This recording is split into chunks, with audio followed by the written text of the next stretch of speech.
Rut pasal 1. Pada zaman para hakim memerintah, ada kelaparan di tanah Israel. Lalu pergilah seorang dari Betlehem Yehuda beserta istrinya dan kedua anaknya laki-laki ke daerah Moab untuk menetap di sana sebagai orang asing.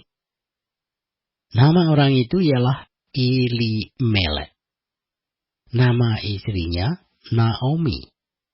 Dan nama kedua anaknya Mahlon dan Kilion, semuanya orang-orang Efrata dari Betlehem Yehuda.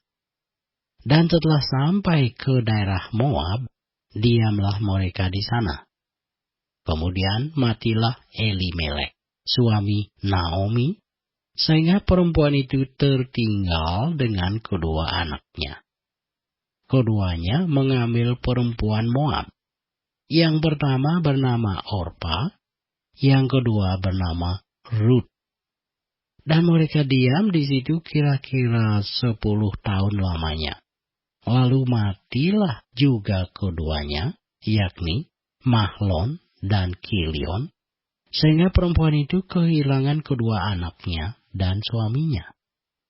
Kemudian berkemaslah ia dengan kedua menantunya, dan ia pulang dari daerah Moab, sebab di daerah Moab ia mendengar bahwa Tuhan telah memperhatikan umatnya dan memberikan makanan kepada mereka. Maka berangkatlah ia dari tempat tinggalnya itu bersama-sama dengan kedua menantunya. Ketika mereka sedang di jalan untuk pulang ke tanah Yehuda, berkatalah Naomi kepada kedua menantunya itu, "Pergilah, pulanglah masing-masing ke rumah ibunya. Tuhan kiranya menunjukkan kasih-Nya kepadamu, seperti yang kamu tunjukkan kepada orang-orang yang telah mati itu dan kepadaku. Kiranya atas karunia Tuhan, kamu mendapat tempat perlindungan masing-masing di rumah suaminya."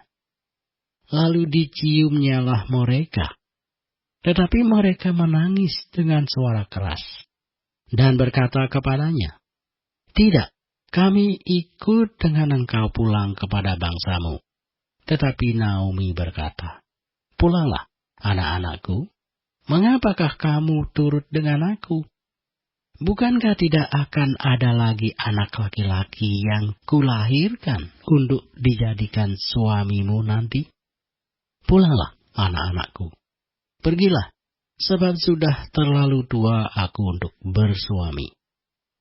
Seandainya pikirku ada harapan bagiku, dan sekalipun malam ini aku bersuami, bahkan sekalipun aku masih melahirkan anak laki-laki, masakan kamu menanti sampai mereka dewasa? Masakan karena itu kamu harus menahan diri dan tidak bersuami? Janganlah kiranya demikian, anak-anakku. Bukankah jauh lebih pahit yang aku alami daripada kamu, sebab tangan Tuhan teracung terhadap aku?" Menangis pula mereka dengan suara keras. Lalu Orpa mencium mertuanya itu minta diri, tetapi Rut tetap berpaut padanya. Berkatalah Naomi, "Telah pulang iparmu kepada bangsanya dan kepada para allahnya. Pulanglah mengikuti iparmu itu." Tetapi kata Rut, "Janganlah desak aku meninggalkan engkau dan pulang dengan tidak mengikuti engkau. Sebab kemana engkau pergi, ke situ jugalah aku pergi. Dan di mana engkau bermalam, di situ jugalah aku bermalam. Bangsamulah bangsaku, dan Allahmulah Allahku. Di mana engkau mati, aku pun mati di sana. Dan di sanalah aku dikuburkan. Beginilah kiranya Tuhan menghukum aku. Bahkan lebih lagi daripada itu, jikalau sesuatu apapun memisahkan aku dari engkau, selain daripada maut." Ketika Naomi melihat bahwa Rut berkeras untuk ikut bersama-sama dengan dia.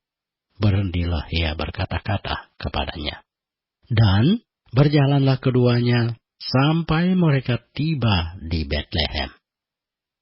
Ketika mereka masuk ke Betlehem, gemparlah seluruh kota itu karena mereka. Dan perempuan-perempuan berkata, Naomi kah itu? Tetapi ia berkata kepada mereka, Janganlah sebutkan aku Naomi, sebutkanlah aku Mara, sebab yang Maha Kuasa telah melakukan banyak yang pahit kepadaku. Dengan tangan yang penuh aku pergi, tetapi dengan tangan yang kosong Tuhan memulangkan aku. Mengapakah kamu menyebutkan aku Naomi? Karena Tuhan telah naik saksi menentang aku, dan yang Maha Kuasa telah mendatangkan malapetaka kepadaku. Demikianlah Naomi pulang bersama-sama dengan Rut, perempuan Moab itu, menantunya, yang turut pulang dari daerah Moab, dan sampailah mereka ke Betlehem pada permulaan musim menuai jelai. Rut pasal 2. Naomi itu mempunyai seorang sanak dari pihak suaminya, seorang yang kaya raya dari kaum Elimelek, namanya Boas. Maka Rut, perempuan Moab itu berkata kepada Naomi, Biarkanlah aku pergi ke ladang memungut bulir-bulir jelai di belakang orang yang murah hati kepadaku. Dan sahut Naomi kepadanya, Pergilah anakku. Pergilah ia, lalu sampai di ladang dan memungut jelai di belakang penyabit-penyabit. Kebetulan ia berada di tanah milik Boas, yang berasal dari kaum Elimelek. Lalu datanglah Boas dari Betlehem. Ia berkata kepada penyabit-penyabit itu, Tuhan kiranya menyertai kamu. Jawab mereka kepadanya, Tuhan kiranya memberkati Tuan. Lalu kata Boas kepada bujangnya yang mengawasi penyabit-penyabit itu, Dari manakah perempuan ini? Bujang yang mengawasi penyabit-penyabit itu menjawab, Dia adalah seorang perempuan Moab. Dia pulang bersama-sama dengan Naomi dari daerah Moab. Tadi ia berkata, Izinkanlah kiranya aku memungut dan mengumpulkan jelai dari antara berkas-berkas jelai ini di belakang penyabit-penyabit. Begitulah ia datang dan terus sibuk dari pagi sampai sekarang, dan seketika pun ia tidak berhenti. Sesudah itu berkatalah Boas kepada Rut, Dengarlah dahulu anakku, tidak usah engkau pergi memungut jelai ke ladang lain, dan tidak usah juga engkau pergi dari sini. Tetapi tetaplah dekat pengerja-pengerjaku perempuan. Lihat saja ke ladang yang sedang disabit orang itu. Ikutilah perempuan-perempuan itu dari belakang. Sebab aku telah memesankan kepada pengerja-pengerja lelaki, jangan mengganggu engkau. Jika engkau haus, pergilah ke tempayan-tempayan, dan minumlah air yang dicedok oleh pengerja-pengerja itu. Lalu sujudlah Rut menyembah dengan mukanya sampai ke tanah, dan berkata kepadanya, Mengapakah aku mendapat belas kasihan daripadamu? Sehingga Tuhan memperhatikan aku, padahal aku ini seorang asing. Boas menjawab, Telah dikabarkan orang kepadaku dengan lengkap segala sesuatu yang engkau lakukan kepada mertuamu sesudah suamimu mati. Dan bagaimana engkau meninggalkan ibu bapamu dan tanah kelahiranmu, serta pergi kepada suatu bangsa yang dahulu tidak engkau kenal. Tuhan kiranya membalas perbuatanmu itu, dan kepadamu kiranya dikaruniakan upahmu sepenuhnya oleh Tuhan Allah Israel, yang di bawah sayapnya engkau datang berlindung. Kemudian berkatalah Rut, memang aku mendapat belas kasihan daripadamu, ya Tuanku, sebab Tuhan telah menghiburkan aku dan telah menenangkan hati hamba-Mu ini. Walaupun aku tidak sama seperti salah seorang hamba-hamba-Mu perempuan. Ketika sudah waktu makan, berkatalah Boas kepadanya, datanglah kemari, makanlah roti ini, dan celupkanlah suapmu ke dalam cuka ini. Lalu duduklah ia di sisi penyabit-penyabit itu. Dan Boas mengunjukkan bertih gandum kepadanya. Makanlah Rut sampai kenyang. Bahkan ada sisanya. Setelah ia bangun untuk memungut pula, maka Boas memerintahkan kepada pengerja-pengerjanya. Dari antara berkas-berkas itu pun ia boleh memungut, janganlah ia diganggu. Bahkan, haruslah kamu dengan sengaja menarik sedikit-sedikit dari onggokan jelai itu untuk dia, dan meninggalkannya supaya dipungutnya. Janganlah berlaku kasar terhadap dia. Maka ia memungut di ladang sampai petang. Lalu ia mengirik yang dipungutnya itu, dan ada kira-kira seeva jelai banyaknya. Diangkatnya lah itu, lalu masuklah ia ke kota. Ketika mertuanya melihat apa yang dipungutnya itu, dan ketika dikeluarkannya dan diberikannya kepada mertuanya, sisa yang ada setelah kenyang itu, maka berkatalah mertuanya kepadanya, di mana engkau memungut dan di mana engkau bekerja hari ini? Diberkatilah kiranya orang yang telah memperhatikan engkau itu. Lalu diceritakannya lah kepada mertuanya itu pada siapa ia bekerja. Katanya, nama orang pada siapa aku bekerja hari ini ialah Boas. Sesudah itu, berkatalah Naomi kepada menantunya, diberkatilah kiranya orang itu oleh Tuhan, yang telah mengaruniakan kasih setianya kepada orang-orang yang hidup dan yang mati. Lagi kata Naomi kepadanya, orang itu kaum kerabat kita. Dialah salah seorang yang wajib menebus kita. Lalu, kata Rut, perempuan Moab itu, lagi pula ia berkata kepadaku, tetaplah dekat pekerja-pekerjaku sampai mereka menyelesaikan seluruh penyabitan ladangku.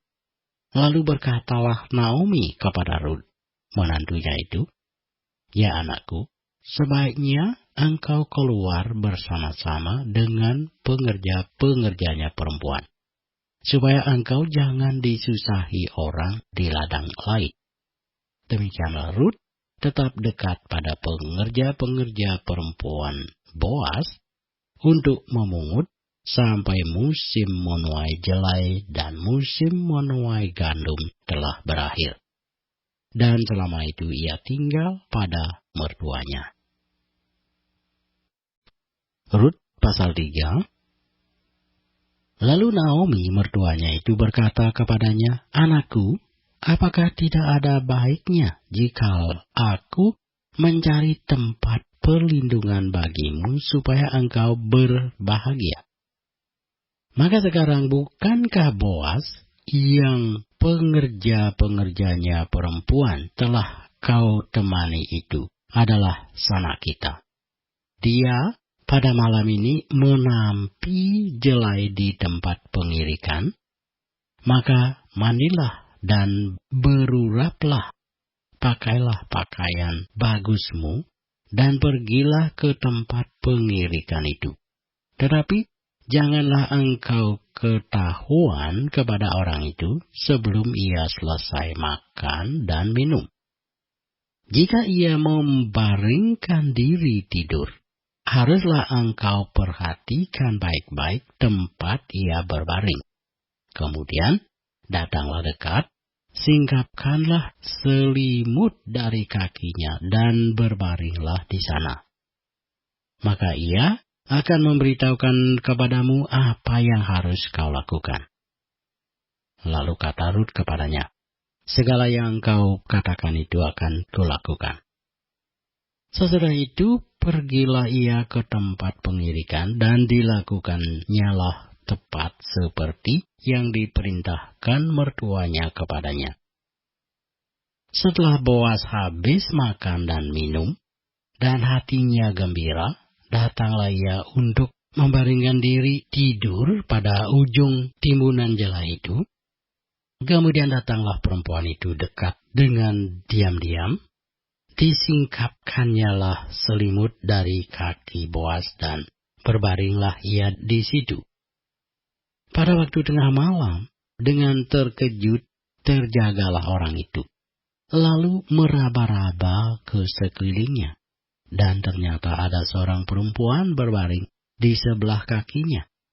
Bertanyalah ia, siapakah engkau ini? Jawabnya, aku Rut, hambamu. Kembangkanlah kiranya sayapmu melindungi hambamu ini, sebab engkaulah seorang kaum yang wajib menebus kami. Lalu katanya, diberkatilah kiranya engkau oleh Tuhan, ya anakku. Sekarang engkau menunjukkan kasihmu lebih nyata lagi daripada yang pertama kali itu.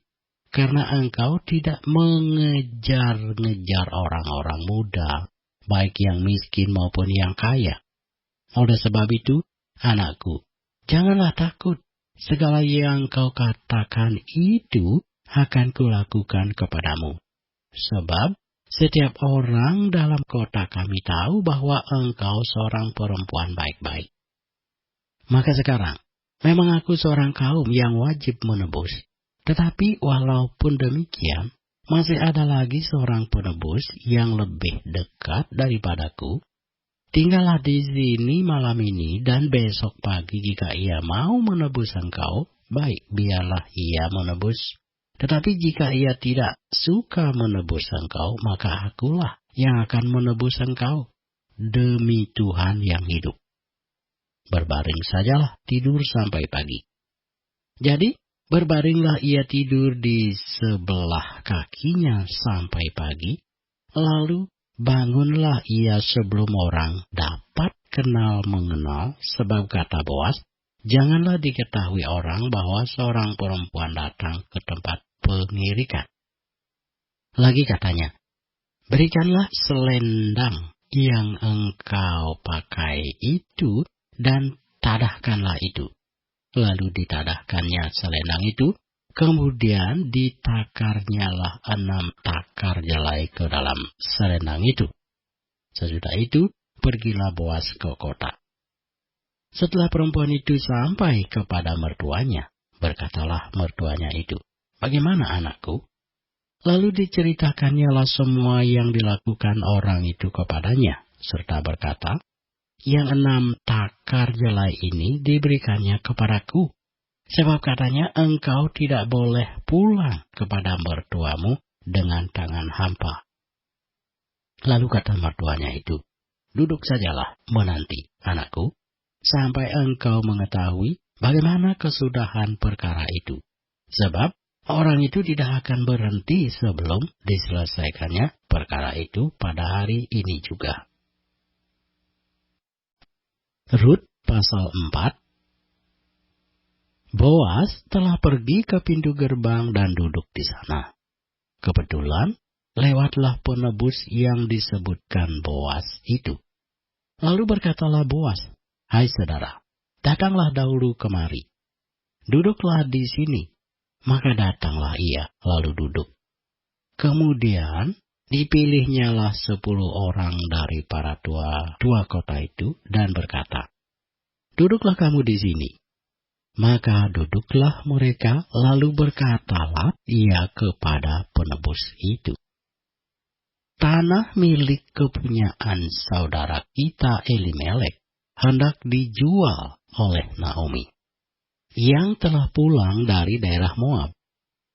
Jadi pikirku, baik juga hal itu ku sampaikan kepadamu sebagai berikut. Belilah tanah itu di depan orang-orang yang duduk di sini dan di depan para tua-tua bangsa kita. Jika engkau mau menebusnya, tebuslah. Tetapi jika engkau tidak mau menebusnya, beritahukanlah kepadaku, supaya aku tahu. Sebab tidak ada orang yang dapat menebusnya kecuali engkau, dan sesudah engkau, aku. Lalu berkatalah ia, aku akan menebusnya. Tetapi kata Boas, pada waktu engkau membeli tanah itu dari tangan Naomi, engkau memperoleh Rut juga, perempuan Moab, istri orang yang telah mati itu, untuk menegakkan nama orang itu di atas milik pusakanya. Lalu berkatalah penebus itu, jika demikian aku ini tidak dapat menebusnya, sebab aku akan merusakkan milik pusakaku sendiri. Aku mengharap engkau menebus apa yang seharusnya aku tebus, sebab aku tidak dapat menebusnya. Beginilah kebiasaan dahulu di Israel dalam hal menebus dan menukar. Setiap kali orang hendak menguatkan sesuatu perkara, maka yang seorang menanggalkan kasutnya sebelah dan memberikannya kepada yang lain. Demikianlah caranya orang mensahkan perkara di Israel. Lalu penebus itu berkata kepada Boas, engkau saja yang membelinya, dan ditanggalkannya lah kasutnya. Kemudian berkatalah Boas kepada para tua-tua dan kepada semua orang di situ, kamulah pada hari ini menjadi saksi bahwa segala milik Elimelek dan segala milik Kilion dan Mahlon aku beli dari tangan Naomi. Juga Rut, perempuan Moab itu, istri Mahlon, aku peroleh menjadi istriku untuk menegakkan nama orang yang telah mati itu di atas milik pusakanya. Demikianlah nama orang itu tidak akan lenyap dari antara saudara-saudaranya dan dari antara warga kota. Kamulah pada hari ini menjadi saksi. Dan seluruh orang banyak yang hadir di pintu gerbang, dan para tua-tua berkata, kamilah menjadi saksi. Tuhan kiranya membuat perempuan yang akan masuk ke rumahmu itu sama seperti Rahel dan Lea, yang keduanya telah membangunkan umat Israel. Biarlah engkau menjadi makmur di Efrata, dan biarlah namamu termasyhur di Betlehem. Keturunanmu kiranya menjadi seperti keturunan Peres yang dilahirkan Tamar bagi Yehuda, oleh karena anak-anak yang akan diberikan Tuhan kepadamu dari perempuan muda ini. Lalu Boas mengambil Rut, dan perempuan itu menjadi istrinya, dan dihampirinya lah dia. Maka atas karunia Tuhan, perempuan itu mengandung, lalu melahirkan seorang anak laki-laki. Sebab itu perempuan-perempuan berkata kepada Naomi, terpujilah Tuhan yang telah rela menolong engkau pada hari ini dengan seorang penebus. Termasyhurlah kiranya nama anak itu di Israel. Dan dialah yang akan menyegarkan jiwamu dan memelihara engkau pada waktu rambutmu telah putih. Sebab menantumu yang mengasihi engkau telah melahirkannya, perempuan yang lebih berharga bagimu dari 7 anak laki-laki. Dan Naomi mengambil anak itu serta meletakkannya pada pangkuannya, dan dialah yang mengasuhnya. Dan tetangga-tetangga perempuan memberi nama kepada anak itu, katanya, pada Naomi telah lahir seorang anak laki-laki. Lalu mereka menyebutkan namanya Obed. Dialah ayah Isai, ayah Daud. Inilah keturunan Peres. Peres memperanakkan Hesron, Hesron memperanakkan Ram, Ram memperanakkan Aminadab, Aminadab memperanakkan Nahason, Nahason memperanakkan Salmon, Salmon memperanakkan Boas, Boas memperanakkan Obed, Obed memperanakkan Isai, dan Isai memperanakkan Daud.